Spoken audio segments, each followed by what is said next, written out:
സിപിഎമ്മുകാർക്ക് ജോലി നൽകാൻ മേയർ ആര്യ രാജേന്ദ്രൻ ഔദ്യോഗിക ലെറ്റർ പാഡിൽ സിപിഎം ജില്ലാ സെക്രട്ടറിക്ക് കത്ത് നൽകിയെന്ന വിവാദത്തിൽ ക്രൈംബ്രാഞ്ച് അന്വേഷണം നിലച്ചിരിക്കുകയാണ്. മേയറുടെ ഓഫീസിലെ കമ്പ്യൂട്ടറുകളുടെ ഫോറൻസിക് പരിശോധനാ ഫലം വരാത്തതിനെ തുടർന്നാണ് അന്വേഷണം എങ്ങും എത്താതെ നിൽക്കുന്നത്. കത്ത് മേയറുടെ ഓഫീസിൽ നിന്നാണ് തയ്യാറാക്കിയത് എന്നറിയാനാണ് കമ്പ്യൂട്ടറുകൾ ഫോറൻസിക് പരിശോധനയ്ക്ക് അയച്ചത്. ക്രൈംബ്രാഞ്ച് അന്വേഷണം 1.5 വർഷം പിന്നിട്ടിട്ടും പരിശോധനാ ഫലം ലഭിച്ചില്ല. എന്ന് ലഭിക്കുമെന്ന് ഉദ്യോഗസ്ഥർക്കും വ്യക്തതയില്ല. 2022 നവംബറിലാണ് കേസ് ക്രൈംബ്രാഞ്ചിന് വിട്ടത്. മേയറുടെ കാലാവധി അവസാനിക്കുന്നതിന് മുൻപ് അന്വേഷണം പൂർത്തിയാകാനും സാധ്യതയില്ല. കത്ത് വിവാദത്തിൽ പാർട്ടി നടത്തുന്ന അന്വേഷണവും എങ്ങും എത്തിയില്ല. C Jayan Babu, DK Murali, R Ramu എന്നിവരടങ്ങിയ കമ്മീഷൻ റിപ്പോർട്ട് സമർപ്പിച്ചിട്ടില്ലെന്നാണ് പാർട്ടി നേതാക്കൾ പറയുന്നത്. 2022 നവംബർ 5-നാണ് മേയറുടെ ഔദ്യോഗിക ലെറ്റർ പാഡിലുള്ള കത്ത് പുറത്തു വന്നത്. കോർപ്പറേഷനിലെ ആരോഗ്യ വിഭാഗവുമായി ബന്ധപ്പെട്ട 295 താൽക്കാലിക നിയമനങ്ങൾക്കായി പാർട്ടിയുടെ മുൻഗണനാ പട്ടിക ആവശ്യപ്പെട്ടുള്ള കത്ത് CPM വാട്സ്ആപ്പ് ഗ്രൂപ്പുകളിലൂടെ പുറത്തായതാണ് വിവാദമായത്. അന്നത്തെ CPM ജില്ലാ സെക്രട്ടറി ആനാവൂർ നാഗപ്പനെ അഭിസംബോധന ചെയ്തായിരുന്നു കത്ത്. ഡിസംബർ 31-നാണ് ക്രൈംബ്രാഞ്ച് സംഘം മേയറുടെ ഓഫീസിൽ നിന്നും 5 ഹാർഡ് ഡിസ്കുകൾ പിടിച്ചെടുത്തത്. കത്തിന്റെ പേരിൽ ഗുരുതര ആരോപണം ഉയർന്ന കോർപ്പറേഷൻ മരാമത്ത് സ്ഥിരം സമിതി മുൻ അധ്യക്ഷൻ DR അനിലിന്റെ മൊബൈൽ ഫോണും ക്രൈംബ്രാഞ്ച് പിടിച്ചെടുത്തിരുന്നു. കോടതി മുഖേന ഇവ ഫോറൻസിക് ലാബിന് കൈമാറുകയും ചെയ്തു. ഹാർഡ് ഡിസ്ക് പരിശോധിച്ച് റിപ്പോർട്ട് കൈമാറാൻ ഒരാഴ്ച മതിയാകും. കെട്ടിക്കിടക്കുന്ന പഴയ കേസുകൾ തീർക്കാൻ കോടതിയുടെ നിർദ്ദേശം ഉള്ളതിനാലാണ് ഫോറൻസിക് പരിശോധന വൈകുന്നതെന്ന് ക്രൈംബ്രാഞ്ച് SP മധുസൂദനൻ പ്രമുഖ മാധ്യമത്തോട് പറഞ്ഞിരിക്കുകയാണ്. SIT ആശുപത്രിയിലെ താൽക്കാലിക നിയമനത്തിന്റെ പേരിൽ പാർട്ടി ജില്ലാ സെക്രട്ടറിക്ക് കത്തെഴുതിയതായി സ്ഥിരം സമിതി അധ്യക്ഷനായിരുന്ന DR അനിൽ സമ്മതിച്ചിരുന്നു.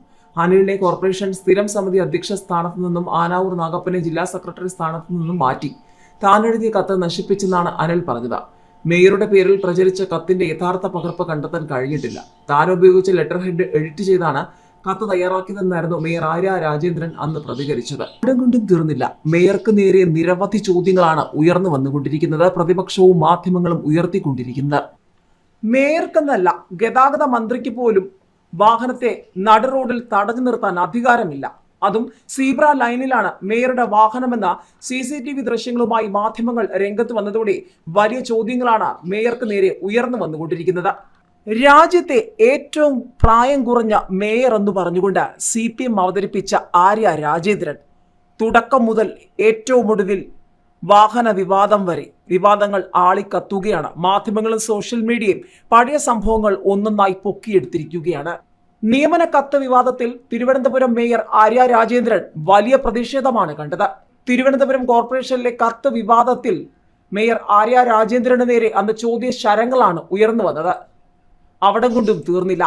ആറ്റുകാൽ പൊങ്കാലയുമായി ബന്ധപ്പെട്ടുള്ള ശുചീകരണത്തിന് ടിപ്പർ ലോറികൾ വാടകയ്ക്കെടുത്ത സംഭവത്തിൽ ഒരുപാട് ചോദ്യങ്ങൾ ആര്യ രാജേന്ദ്രന് നേരെ ഉയർന്നു വന്നു.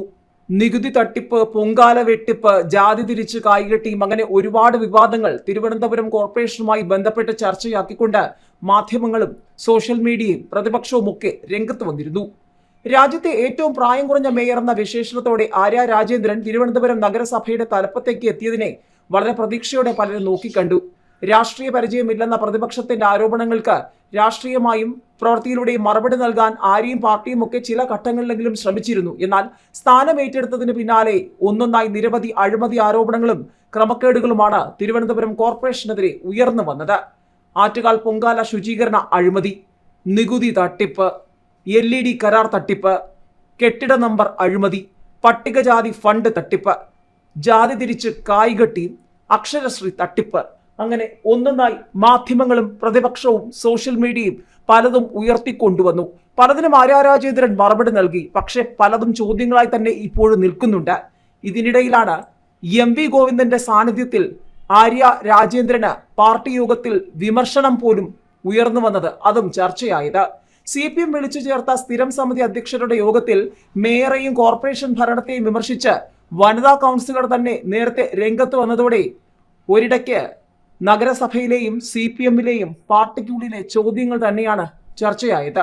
പാർട്ടി സംസ്ഥാന സെക്രട്ടറി MV ഗോവിന്ദന്റെ സാന്നിധ്യത്തിൽ നടന്ന യോഗത്തിൽ അന്ന് ആരോഗ്യ സ്ഥിരം സമിതി അധ്യക്ഷ ഗായത്രി ബാബു മേയറെയും ഭരണത്തെ പരോക്ഷമായി വിമർശിച്ചതും മാധ്യമങ്ങൾ ചർച്ചയാക്കിയിരുന്നു. ഇപ്പോൾ ഇതാ പുതിയ വിവാദങ്ങൾ.